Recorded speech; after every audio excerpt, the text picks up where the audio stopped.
The first film I ever saw was The Road to Morocco in 1942, starring Bing Crosby, Bob Hope, and Dorothy Lamour, and it was the third road film in a highly successful series for the trio. My parents took me to see it in an Edinburgh cinema as we intended to relocate there after losing our flat to incendiary bombs in Plymouth. One of the featured songs, Moonlight Becomes You, remained a long-lasting memory rather than the film itself, although I subsequently caught up with it when it was shown on TV. Plans often go awry, and within months, my sailor dad was killed on board ship in the North Sea. My mother needed surgery, needing a long convalescence, and I was taken into care as the late evacuee.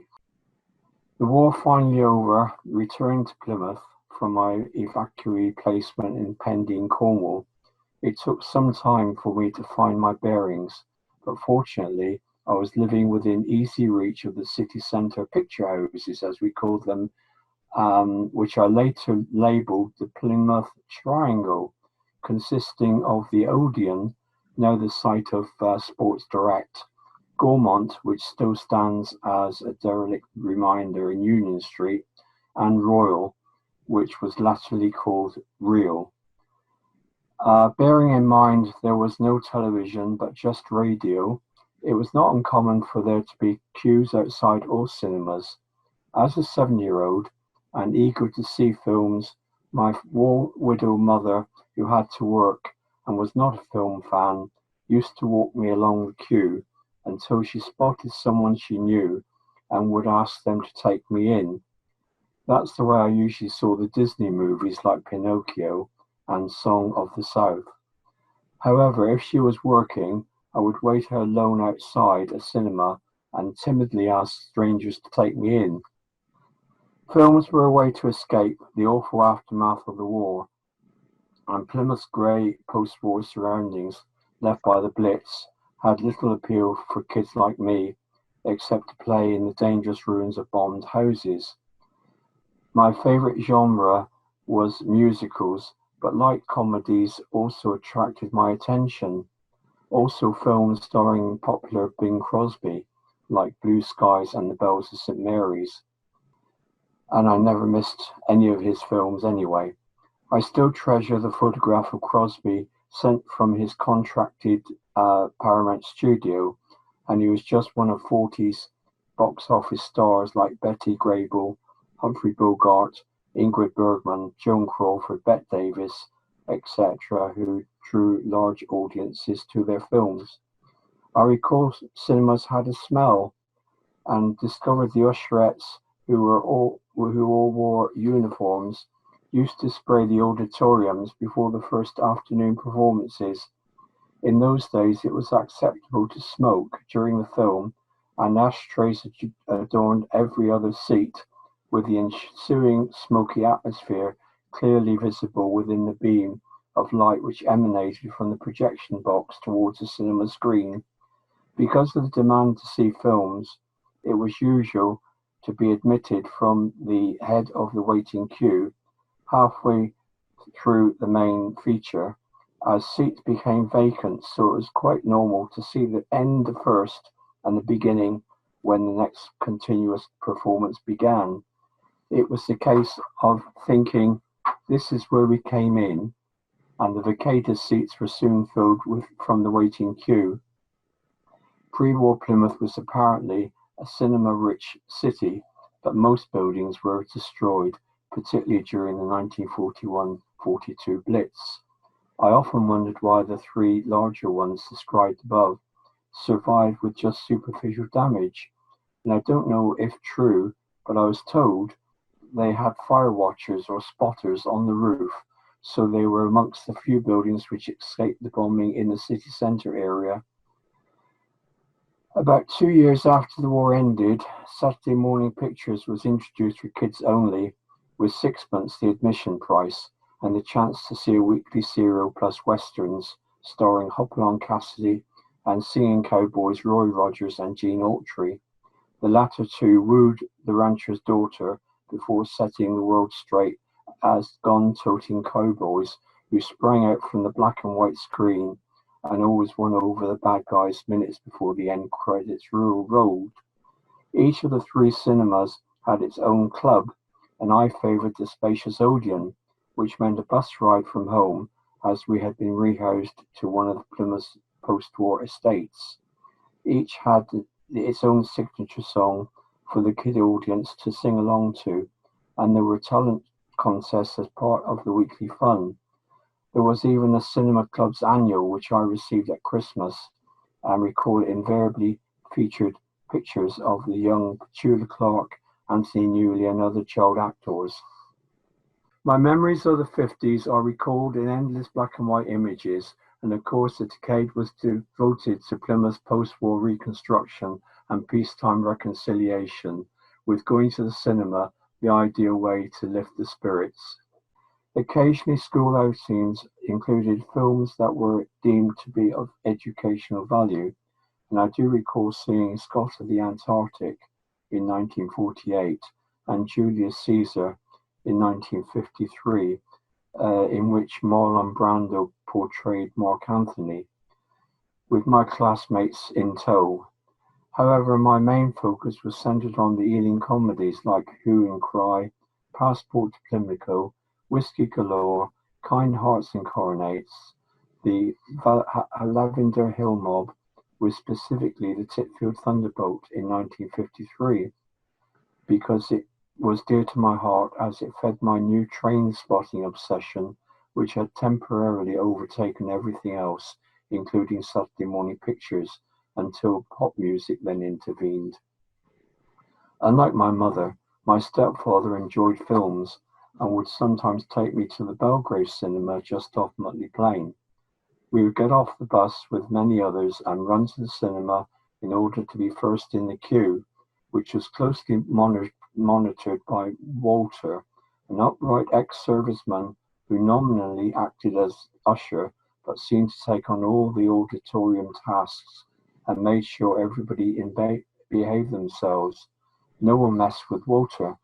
The Belgrave basically screened films which had previously been shown at the larger cinemas, and choices continued to fuel my love of screen musicals, with Words and Music and Singing in the Rain, two notable movies which vied with dramas like From Here to Eternity.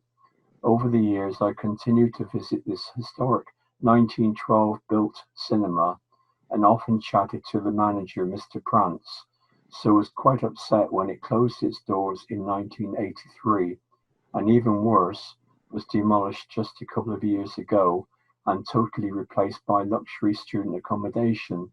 It should have been saved and used as an art centre.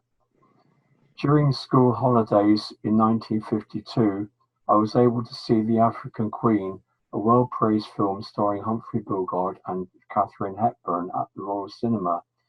However, it was the trailer for the following week's film which impressed me as an adolescent 14-year-old. Its vivacious singing star in top hat and tails made me an instant fan, and of course I had to see the film itself the following week. Popular Doris Day screen magic ensured Lullaby Broadway enthralled me and sealed the deal with all her films subsequently viewed time and again, along with all her recordings.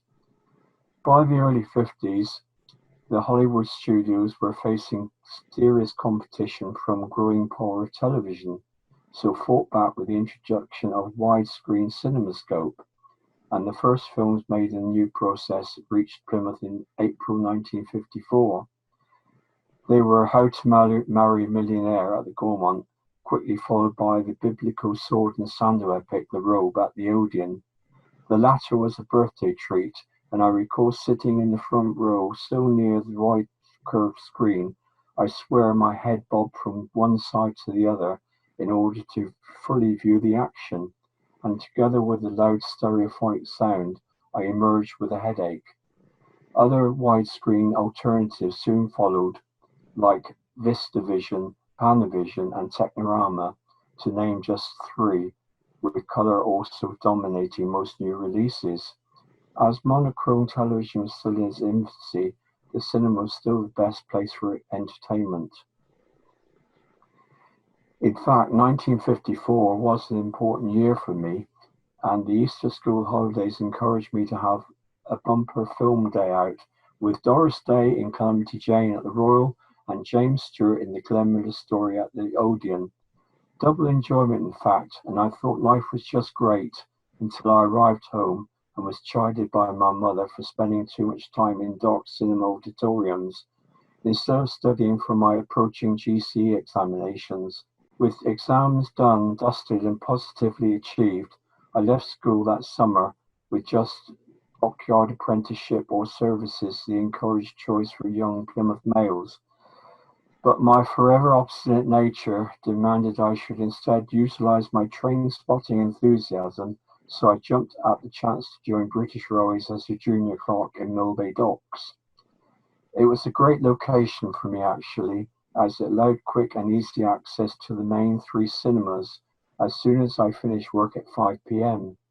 With a salary working out at around £3 a week and a front stall ticket costing 1 6 pence, which is around 7.5 pence in decimal coinage, I was finally free of parental control to indulge my movie passion and assist my decisions, even to buy the weekly Picture Goer or Picture Show, plus grab a free copy of the monthly ABC Film Review available at the Royal Cinema. I soon learned the commercial politics involving the three main chains or circuits, Odeon, Gaumont and ABC, which had individual deals with the Hollywood studios, so booked films accordingly, with the first two owned by the Rank Organisation, promoting 20th Century Fox, Paramount, Columbia, Universal and its own Pinewood-made features, whereas ABC, owned by Associated British Cinemas, showed MGM, Warner Brothers and its own UK-made films. Film programmes ran from Monday to Saturday, with a popular film occasionally running for a second week. They nearly always included a supporting feature, often a western or an Edgar Lustgarten series of true court dramas, with a newsreel, plus next week's film trailer, and of course commercials, with the usherettes patrolling the auditorium during the interval with their trays of ice creams and orange drinks.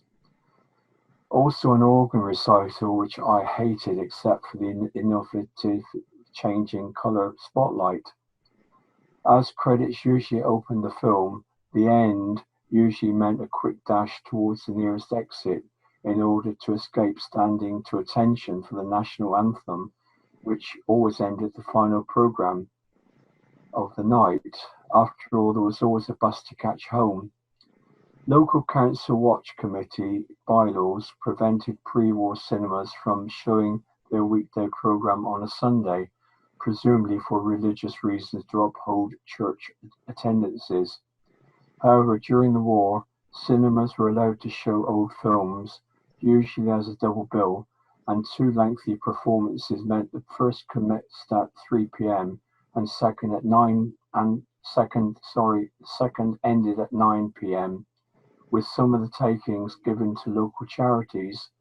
However, both bylaws and the national anthem disappeared during the 60s and 70s respectively, with endless film credits taking the latter's place and new films booked for 7 days. My Aunt Maggie had often treated me to the first House of Variety performances at the still standing but woefully neglected Palace Theatre in Union Street during the late 40s. My new workmates drew my attention to the theatre's frequent touring musicals, and South Pacific, Zip Goes a Million, Love from Judy, and others were amongst those I was lucky to see from my seat up in the gods, as the upper circle was nicknamed. Such a theatrical interest served me well years later when visiting London, with its many theatres promising so much, and visits to the more arty cinemas like the Academy, Gala Royal and Curzon always top of my list. Both the ABC, which was previously named the Royal, and Odeon presented live shows during that period. The former was noted for booking the Beatles at the start of their fame in 1964 and was the regular venue for Bournemouth Symphony Orchestra concerts, The spacious Odeon was well supported for Sunday night concerts of pop, jazz and big bands, with Bill Haley and the Comets, Frankie Vaughan, Billy Eckstine, Ella Fitzgerald, the Hi-Lo's, and Ted Heath, Johnny Dankworth and Ken McIntosh orchestras being just a few I recall.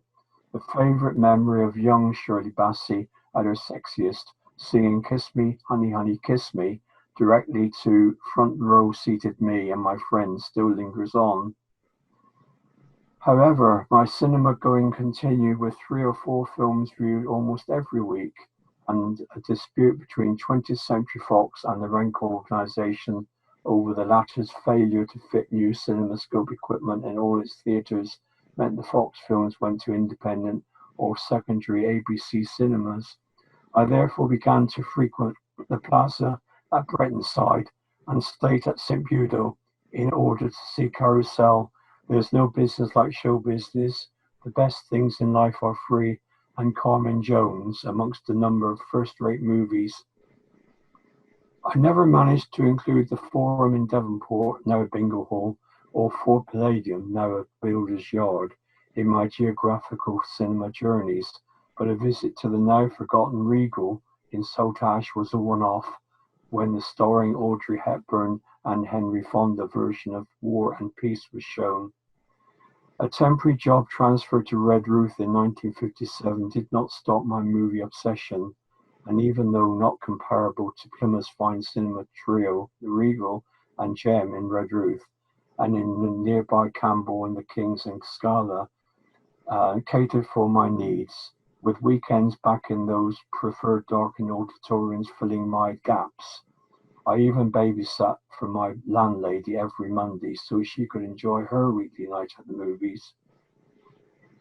Any problems with CinemaScope film distribution was eventually solved in Plymouth when Fox built its own super cinema at Derry's Cross and named it the Drake, with its galleon frontage adding unique visual charm.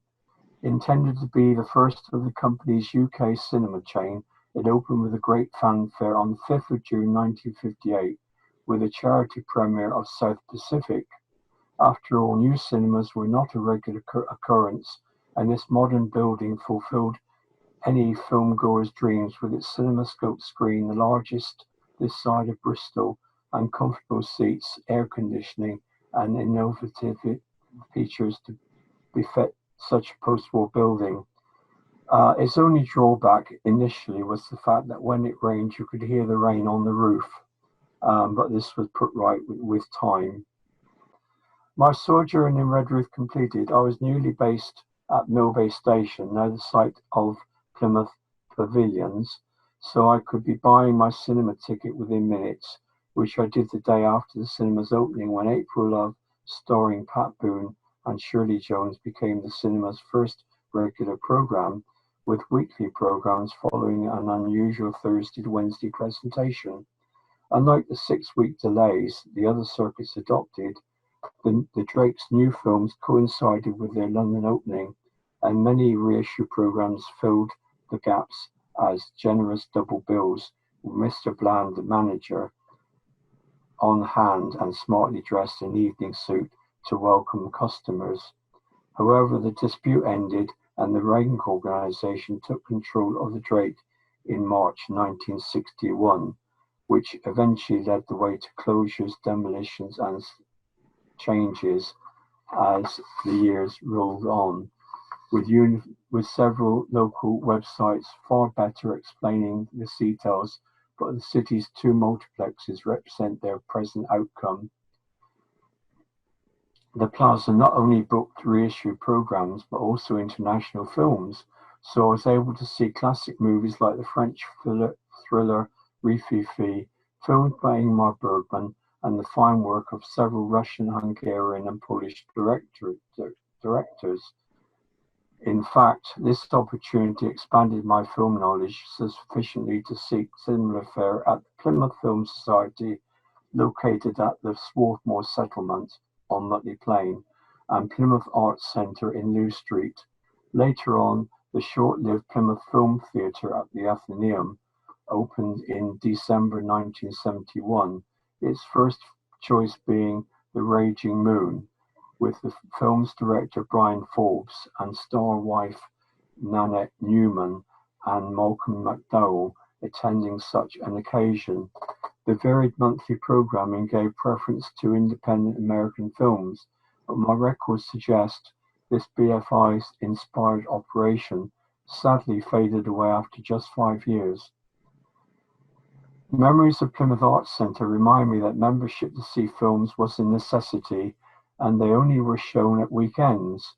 Projected in the same space as the audience, the 16mm films always represented international cinema.